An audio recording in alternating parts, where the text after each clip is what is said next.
A primavera está a chegar e com ela novos ritmos de leitura. Leia artigos de opinião e receba acesso antecipado a todos os episódios de Podcast Plus. Acompanhe a atualidade ao minuto. Assine hoje o Observador com até 58% de desconto e habilite-se a ganhar uma tote bag e um voucher da Livraria Almedina. Tudo em observador.pt. Da uma.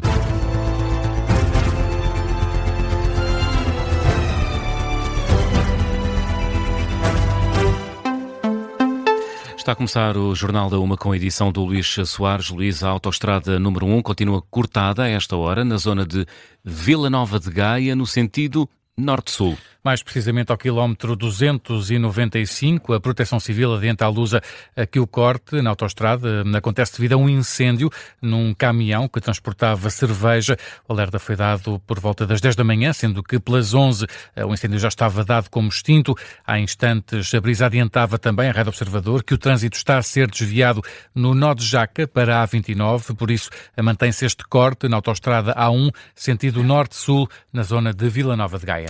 E a ida do líder do PS a Caracas está a gerar desconforto dentro do partido. Há quem questiona a oportunidade política da deslocação. Deslocação que foi preparada pelo Departamento das Comunidades do PS, que gerou algum desconforto, sobretudo por poder contribuir para uma confusão sobre a posição do PS em relação ao regime venezuelano nesta altura. Uma das principais preocupações manifestadas ao Observador é a imagem que Carneiro pode dar de legitimação de Delcy Rodrigues, uma figura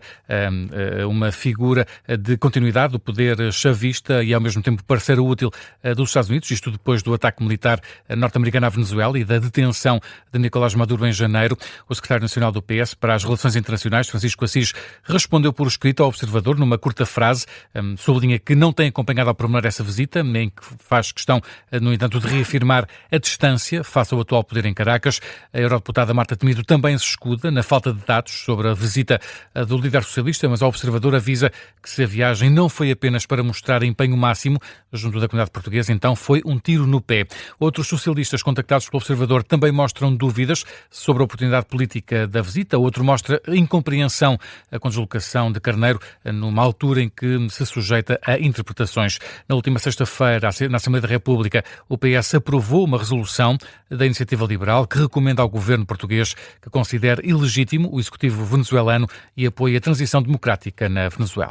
É um artigo assinado pela jornalista Rita Tavares, que está em destaque a esta hora no site do Observador. E este tema, Luís, não passou à margem do encerramento das jornadas parlamentares do CDS. Nuno Melo critica a deslocação de José Luís Carneiro à Venezuela, aliás. O líder do CDS, que encerrou essas jornadas parlamentares do partido há instantes no Parlamento, pede a José Luís Carneiro que fique ao lado das democracias e que recorde as posições dos parceiros europeus. Sei exatamente o que pretendia o secretário-geral do Partido Socialista, mas devo reconhecer que não esteve num dos seus melhores momentos. Não esteve num dos seus melhores momentos e seria bom até tivesse atenção ao histórico no Parlamento Europeu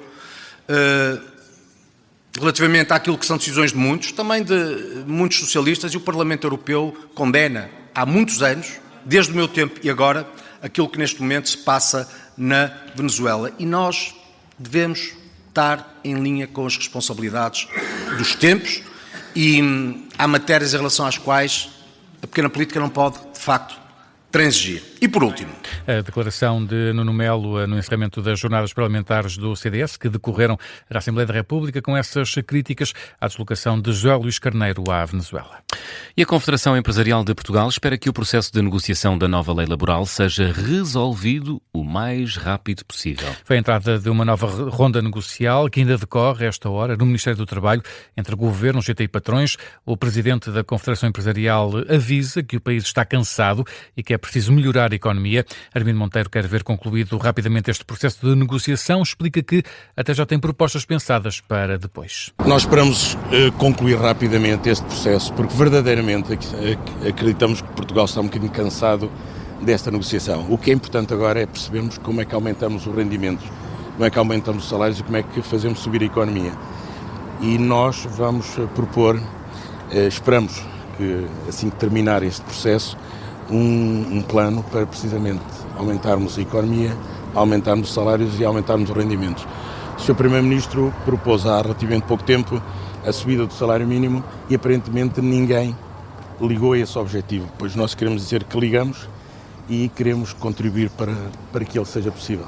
Declarações de Armindo Monteiro da CIP à entrada para a reunião no Ministério do Trabalho que junta Governo, patrões e UGT, uma reunião que poderá ser decisiva para um entendimento sobre as mudanças na lei laboral. E o Presidente da Câmara de Lisboa, Carlos Moedas, está a preparar novas medidas para enfrentar a crise na habitação. Vão custar 128 milhões de euros. Medidas que vão ser votadas amanhã na reunião pública de Câmara em Lisboa. Tem, em princípio, aprovação garantida, uma vez que Carlos Moedas governa agora com maioria absoluta, uma vez que tem o apoio do Chega. Ao Observador, o autarca antecipa a aprovação das medidas, que tem ainda de passar pela Assembleia Municipal. Diz que é um esforço contínuo e muito significativo para dar resposta às dificuldades dos lisboetas.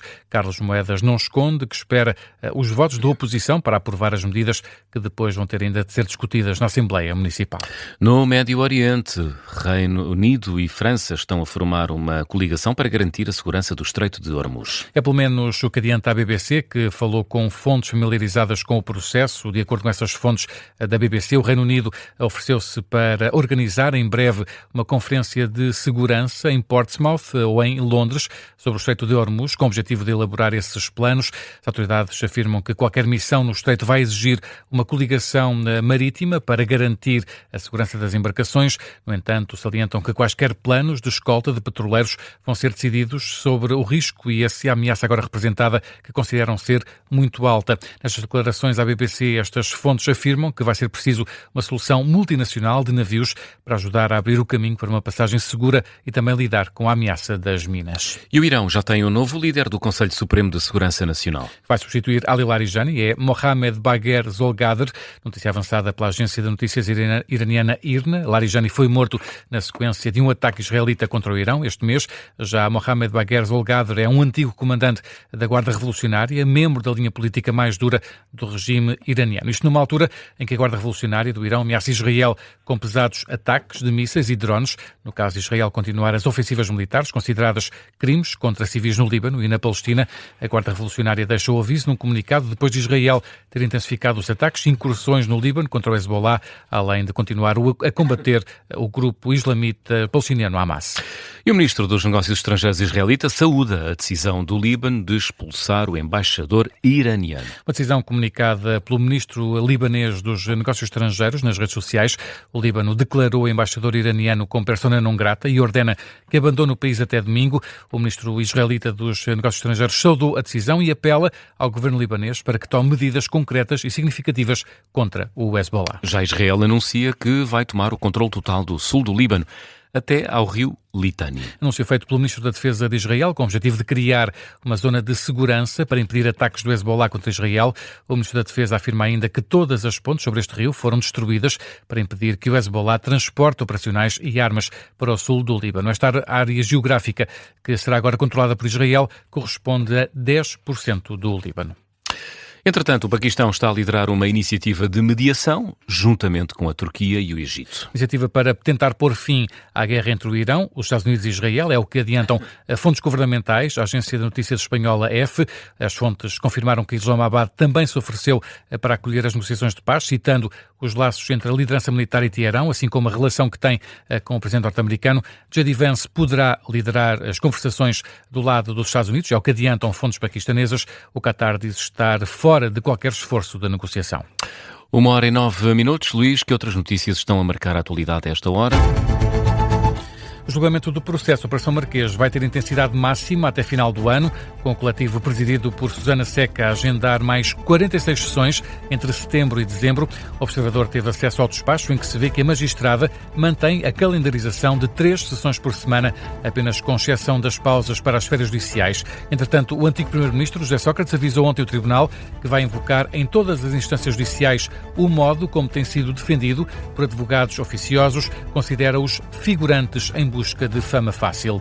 O número de mortes em acidentes rodoviários na União Europeia recuou 3% no ano passado, em comparação com o ano anterior. São dados da Comissão Europeia que mostram que Estónia, Grécia e Eslováquia foram os Estados-membros com maiores diminuições. Em Portugal, o número de mortes nas estradas desceu 5%. O governo do Chile aprovou uma subida histórica dos preços dos combustíveis e decidiu limitar os apoios ao setor dos transportes, decisão tomada na sequência da escalada do preço do petróleo provocada pela guerra no Médio Oriente. A partir de quinta-feira, o preço da gasolina no Chile deverá aumentar cerca de 32% e o do gasóleo 62%. É a segunda maior subida da história do país. Luís Soares e o Jornal da UMA.